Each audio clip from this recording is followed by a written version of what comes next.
Gomer's here. He's unhappy. I tried recording this, but something went wrong. What do you know? 2 for 2. The last 2 updates, things have went wrong. I'm in a great mood, but it is Robbie Ray Day, so I get 2 million stubs, so that's great. I already saw the update. It's good, but we'll talk about it here. Leave a like if you guys enjoy. I would really appreciate that. We had a poor, ill-timed claim thanks to OBS not properly working last video. So if you're wondering why Drake was my background singer, that's why. Let's go ahead and get into this one, starting off with new event rewards, which are, you know, how dare I say, actually quite good, quite usable.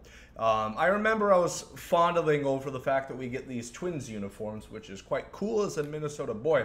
Let's go ahead and look at this Brett Gardner, the bald-headed bandit, the 44 war man himself, the greatest New York Yankee outfielder in the last couple decades, right? 95, 87 contact, respectively. The power, you know, it might go over the wall if you're playing at a, you know, Polo Grounds. 95 fielding, 97 reaction, so good on that front. 94 speed, of course, is what it is. You know, this obviously isn't a good card, but it is a cool card. I don't know. One thing I've learned, as, you know, a Rays and Twins fan, Rays in-division Twins, what are they? Sons to the Yankees? Brett Gardner is inevitable. He is going to happen. You kind of just have to accept it. Javier Baez, on the other hand, finest card. Loved it in 19. I love it again. 98, 95 contact against righties and power. Pretty good. You know, that's really not that bad. You could use that. That's not even something you have to platoon. And the fact is some of the best defense you're going to get with a bunch of positional versatility. You can play essentially the entire infield, including center field, and he's going to have enough speed, 80 out of the box and 91 arm, which he's definitely playable out there. I'm sure this is going to be a lot like Trey Turner, where if you do put him in the corner outfield, he's only going to lose like another 4 points, so he's still going to have gold defense at the corners, which might be even better, in fact, and he'll probably still have over 80 reactions. So then he's going to kill lefties. What I was not happy with this card, you know, I'm cool with SDS juicing up cards, but that's not make it, you know, fucking fictitious. 65 discipline. I nearly have as many career walks as Javier Baez. How is his attribute so high? Do they need to boost that to get him to a 99? Also, vision, 87. You guys see the clip of him? It was a little bit ago. Almost as soon as the pitch released from the pitcher's hand, he swung. Oh. Was he not wearing his contacts that day? And typically, that's where the 87 vision comes from. I don't know.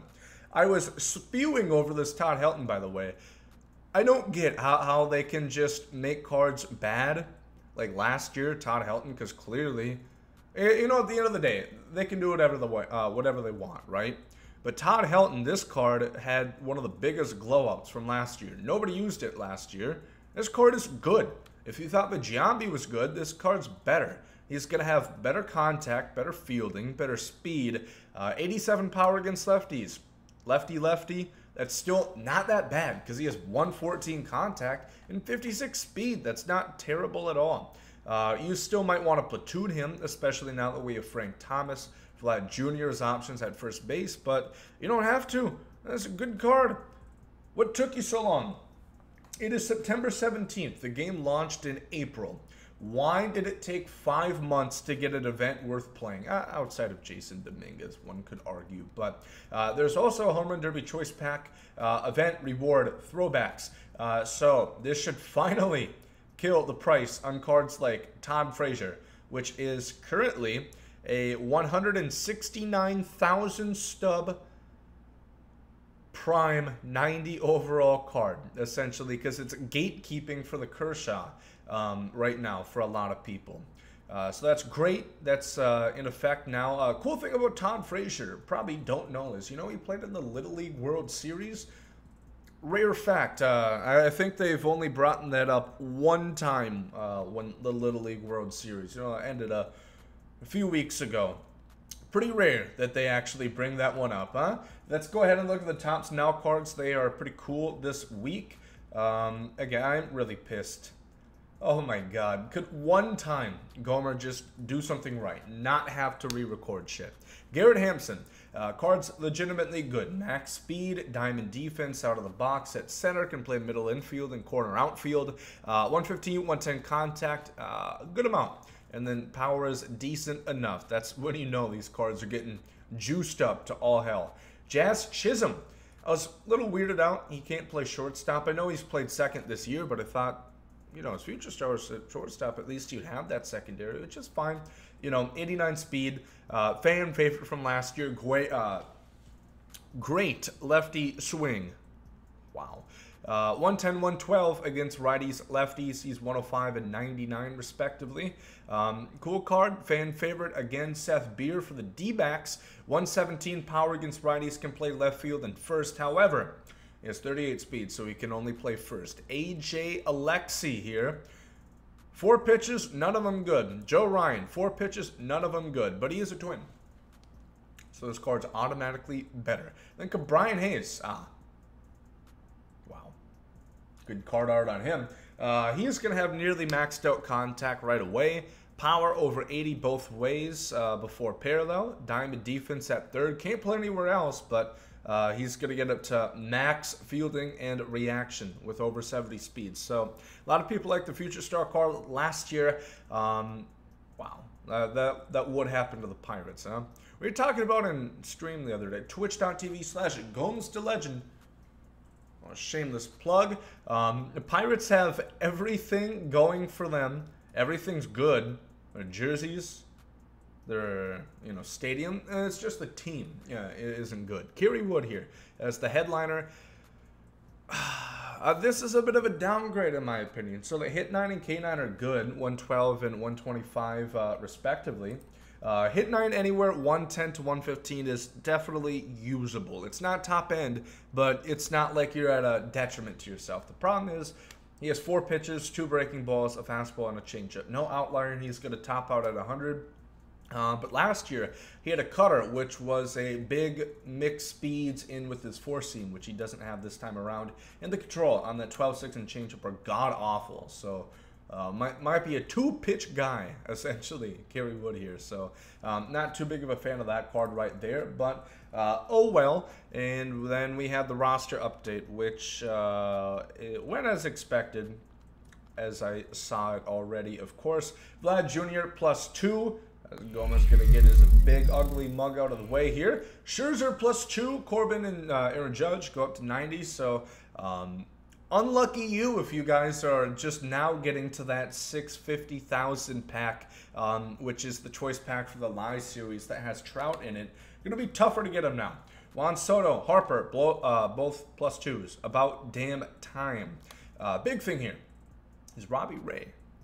Happy about that. Really happy about that. Yaz gets a bat +4. Finally, he is an elite catcher. Unfortunately, some of you guys just choose not to see it. Yes, he's hitting 242.